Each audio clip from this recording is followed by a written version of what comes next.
Baik, terima kasih Wan Nur Azli Wan Cik atas perkongsian daripada Cerita Pagi Perlis. Penonton, bulan Ramadan sudah pasti bulan yang dinantikan oleh seluruh umat Islam di seluruh dunia dan bulan ini dikenali sebagai bulan pengampunan dan sudah pasti segala amal ibadah kita dilipat gandakan pahalanya dan antara salah satunya adalah berkenaan dengan wakaf khususnya pada bulan Ramadan. Hari ini kita bersama dengan dua orang tetamu untuk kita berbicara berkenaan pembangunan wakaf di Malaysia, iaitu kita bersama dengan Muhammad Abzi Isha yang merupakan Timbalan Ketua Pengarah Jawhar dan juga Encik Hanif Jamaluddin, Ketua Penolong Pengarah Bahagian Wakaf. Assalamualaikum. Waalaikumsalam warahmatullahi. Okey, topik yang sangat penting untuk kita bawakan pada pagi ini, namun saya kira masih ramai lagi yang terkeliru berkenaan istilah wakaf dan juga sedekah. Mungkin kita boleh berikan pencerahan di mana satu yang lebih afdal sebenarnya untuk kita laksanakan khususnya pada bulan Ramadan ini. Okay, terima kasih Saudara Munawar. Okay, bismillahirrahmanirrahim. Tak dapat dinafikan, tapi segelintirlah saya rasa Cik Munawar, Saudara Munawar, ramai yang faham dah. Boleh beza antara sedekah dan wakaf. Kalau sedekah ni dia lebih kepada sumbangan kepada yang memerlukan. Kalau wakaf ni ada lebih kepada kita, wakaf ni dia menahan harta pewakaf bagi tujuan manfaat tertentulah. Tapi di sini sedekah ni, wakaf ni sebahagian daripada sedekah sebenarnya. Kalau sedekah kita ada sedekah wajib, ada sedekah sunat. Sedekah wajib ni adalah zakat lah, yang mana semua maklum. Zakat ni memang menjadi kewajipan kepada semua orang Islam. Mengenai wakaf ni adalah dia sunat. Dan dia dilaksanakan mengikut keperluan-keperluan tertentulah. Dan perkara ini sunat. Jadi dan pada masa yang sama orang bersedekah juga di bulan Ramadan ini. So wakaf ini kalau kita tengok di sini dia lebih kepada sesuatu yang berpanjangan, Saudara Munawar, penonton sekalian. So kalau kita tengok di sini, kalau orang Islam biasanya dia faham wakaf ni hanya untuk wakaf tanah dan sebagainya. Wakaf je dia akan associate dengan tanah, tapi sebenarnya wakaf ni lebih luas sebenarnya. Sekarang kita ada wakaf tunai dan sebagainya. So dari segi kalau kita tengok di sini hibah, derma dan itu infak itu semua dalam sedekah sunat lah. Tapi yang bezanya, kalau sedekah wajib itu adalah zakat dan sedekah sunat, wakaf itu adalah sedekah sunat lah. Okey, so pasti kedua-duanya ada manfaat pahala yang akan kita perolehi sekiranya kita melaksanakan khususnya dalam bulan Ramadan ini. Okey, bercakap berkenaan wakaf ini, pastinya kita ingin mengetahui juga hala tuju bagaimana situasi pengurusan pembangunan wakaf di Malaysia, Tuan Hanif. Okey, terima kasih. Saudara Munawar. Bismillahirrahmanirrahim. Alhamdulillahirabbil Allahumma salli ala Muhammad. Handsome nampak hari ni.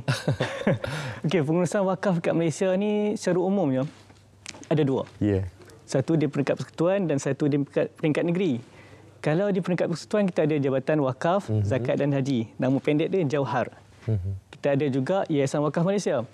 Jawhar peranan dia untuk selaraskan urusan-urusan wakaf di seluruh Malaysia di bawah satu bumbung. Itu peringkat persekutuan. Manakala di peringkat negeri, Majlis Agama Islam Negeri. Majlis Agama Islam Negeri ni, kalau senang nak cerita, kita tulis pemegang amanah tunggal wakaf di Malaysia. Jadi kalau kita nak berwakaf, jangan cari orang lain. Pergi ke Majlis Agama Islam Negeri, itu tempat yang sepatutnya kita berwakaf. Yang nombor dua, kalau kita nak berwakaf juga, tadi kata Majlis Agama Islam Negeri pemegang amanah tunggal wakaf. Ada juga agensi-agensi yang Majlis Agama Islam Negeri bagi kebenaran untuk berwakaf. Macam contoh tadi, sebelum tadi kan, kita ada PNB, Amanah Saham Nasional kan. Itu antara agensi yang dapat kebenaran untuk kita berwakaf. Jadi hadirin sekalian para penonton, kalaulah kita nak berwakaf, pengurusan wakaf di Malaysia, kita ada Jawhar, kita ada Yayasan Wakaf Malaysia di peringkat persekutuan dan juga di peringkat negeri yang betul-betul pegang amanah wakaf ni adalah Majlis Agama Islam Negeri. Jadi jangan cari orang lain, cari Majlis Agama Islam Negeri, cari agensi-agensi ataupun jabatan NGO yang dapat kelulusan. Kadang-kadang ada juga setengah kan orang pergi tengok, saya nak berwakaf ni, buka tepi bank, buka tepi kedai kan. Saya buat projek wakaf. Tapi padahal itu tak dapat kebenaran tu. Masalah. Okey, itu yang jadi permasalahan sekarang ini. Apa yang perlu kita ketahui adalah untuk kita terus berkunjung ke Majlis Agama Islam Negeri ataupun agensi-agensi yang telah disahihkan berdaftar di bawah Majlis Agama Islam Negeri untuk kita berwakaf. Jadi persoalan utamanya kan, bila kita menyentuh berkenaan pembangunan wakaf ini, sepastinya sebenarnya satu perkara yang menjadi perhatian kita adalah pembangunan rumah. Jadi apa antara cabaran yang pastinya dilalui sekiranya dalam pengurusan wakaf ini terus dilaksana? Mungkin ada penyelewengan yang mungkin kita tidak ketahui yang boleh berlaku dalam situasi ini. Terima kasih sama-sama. Segi cabaran dalam kita melaksanakan pembangunan wakaf di Malaysia ni dia pelbagai lah. Ya.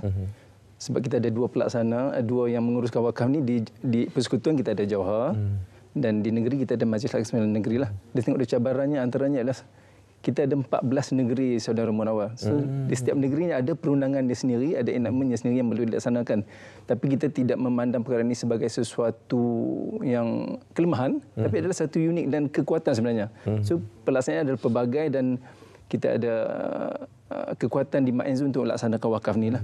Antara cabarannya yang lain adalah dari segi pendanaan lah Saudara Munawar. Kita tengok di sini sekarang ni bagaimana kita promosi yang kita dilaksanakan di peringkat Johor dan di MAENZ sendiri untuk mengutip dana tunai sebenarnya untuk kita laksanakan, untuk kita bangunkan tanah-tanah wakaf kita, aset-aset wakaf yang sedia ada.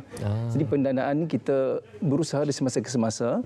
Kita pun setiap tahun bersama dengan Yang Berhormat Menteri kita dan Yang Berhormat Perdana Menteri kita laksanakan bulan wakaf. Kita melancarkan bulan wakaf dan di situ kita promote lah supaya wakaf tunai ni diambil cakna oleh semua orang Islam sebenarnya. Itu antara cabarannya. Antara cabarannya yang lain adalah dari segi kesedaran lah. Kita kait dengan tadi dengan pendanaan, di mana kesedaran orang Islam berwakaf lah. Orang lebih nampak kepada zakat tu, semua orang faham. Zakat ni adalah kewajipan dan semua akan dilaksanakan. Kalau kita tengok dana zakat ni sendiri dah capai 3 bilion Saudara Munawar di seluruh Malaysia. Tapi wakaf ni masih lagi merangkak-rangkak sebenarnya dan kita buat pelbagai promosi dan pelbagai langkah lah. Saham dan sebagainya dengan produk wakaf korporat dan sebagainya.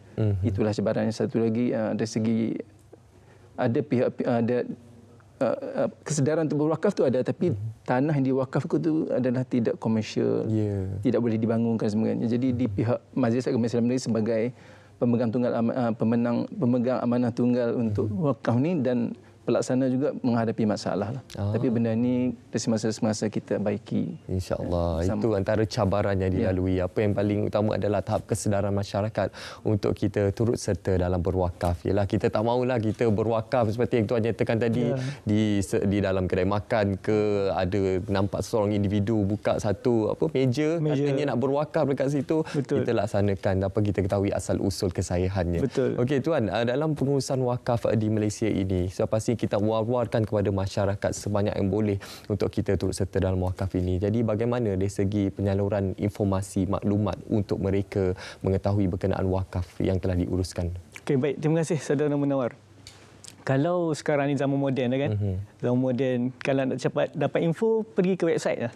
Pertama sekali, hadirin sekalian, para penonton boleh tonton kepada website Jawhar, Jabatan Wakaf Zakat dan Haji, www.jawhar.gov.my. Panjang kan, tapi Jawhar website dia. Dalam website itu, kalau kita pergi ke situ, cari item wakaf, pergi ke item wakaf tu, kita akan ada link kepada seluruh Majlis Agama Islam Negeri. Macam mana nak berwakaf? Tekan link tu di mana kita nak berwakaf kat negeri Perlis contohnya, Kelantan, Sarawak, tak kisahlah, 14 Majlis Agama Islam Negeri tu kita ada link kat situ. Klik kat situ, tuan-puan para penonton boleh terus berwakaf. Terus sampai saya nak wakaf RM10, RM5, tak ada masalah. Wakaf je terus kat situ. Dan ada cara yang kedua kalau kita nak berwakaf, Saudara Munawar dan juga para penonton. Kita boleh berurusan dengan Majlis Agama Islam Negeri kalau kita ada aset. Yang tadi itu berkaitan wakaf tunai. Kita boleh pergi berwakaf ke Majlis Agama Islam Negeri dan juga kita ada peluang untuk berwakaf di Yayasan Wakaf Malaysia secara tunai online. Kalau nak berwakaf tanah, kita terus pergi ke Majlis Agama Islam Negeri. Kalau kita dapat tengok skrin tadi kan, ada program-program bangunan ataupun kios tempat makan, restoran disediakan dibuat di Johor. Itu tapak wakaf. Ni gambar sekarang ni hotel yang kita sedang bina di Taiping. Hotel wakaf. Ini gambar ni perumahan wakaf yang telah kita bina atas tanah wakaf di Pulau Pinang. Hadirin sekalian, tanah wakaf kita ada, tanah kita ada, jangan pening, jangan susah hati. Tak tahu nak buat apa kan? Kita boleh ambil peluang ni, serahlah harta kita kepada Majlis Agama Islam untuk diuruskan, kita bina macam-macam. Ini gambar pusat hemodialisis di Johor. Alhamdulillah. Bagi tanah, kita dah meninggal tapi pahala itu berpanjangan sampai kiamat nanti. Dengan sebab asbab wakaf yang kita buat. InsyaAllah. tempat yang betul. Itu yang kita nak war-warkan kepada seluruh umat Islam kan, untuk kita merebut ialah peluang untuk kita berwakaf ini. Ialah kita selalu bercakap berkenaan zakat kewajipan. Namun kita juga ingin memberikan penekanan terhadap wakaf. Bagaimana sumbangan wakaf ini terhadap pembangunan ummah? Mungkin kita boleh cerahkan kaitannya. Terima kasih Saudara Marwan. Sebagaimana Cik Anik dah sebut tadi, kita dah ada hotel, dah ada pusat pendidikan, dialisis dan sebagainya. Jadi semua ni kita bangunkan di atas tanah wakaf. Jadi kalau tengok di sini, daripada peringkat awal pembinaan hotel tu dan semua institusi kita yang ada adalah melibatkan sosial ekonomi lah, bagi peluang pekerjaan, dan dah siap pun ada peluang pekerjaan kepada terutama sekali kepada pihak asnaf lah. Kalau tengok pusat dialisis tadi, bagaimana kita membantu pihak asnaf, Main bantu bagaimana dia bantu guna pusat dialisis itu dengan bantuan zakat dan sebagainya. Dan antara lainnya bagaimana menyumbang pada sosial ekonomi ini adalah bila kita bangunkan tanah-tanah yang sedia adalah. Bukan mudah Saudara Munawar bila individu mewakafkan tanahnya, dan kita kena fikir bagaimana nak bangunkan tanah tu. Jadi perlu ada dana dan sebagainya. Di sini kita nampak kita tidak sia-siakan aset yang kita ada. Jadi untuk bangunkan sosial ekonomi ummah. Antara lain juga menyediakan peluang pekerjaan yang tadi, dan juga keadaan fizikal antara yang lainnya. Kita juga menyediakan meningkatkan taraf hidup umat Islam lah. So, bagaimana kita menyediakan perumahan di Penang dan sebagainya, kita dah ada buat wakaf Siti Aisyah di Penang sebanyak berapa unit? Banyak unit. Satu unit lebih lah sedang menawar. Jadi kita dapatkan menyediakan perkhidmatan kepada umat Islam lah. Baik, mungkin dalam kesempatan yang ringkas ini, mungkin Tuan Hanif boleh memberikan satu rumusan keseluruhan berkenaan pembangunan wakaf di Malaysia. Terima kasih Saudara Munawar. Saya pula jawab tuan lagi boleh.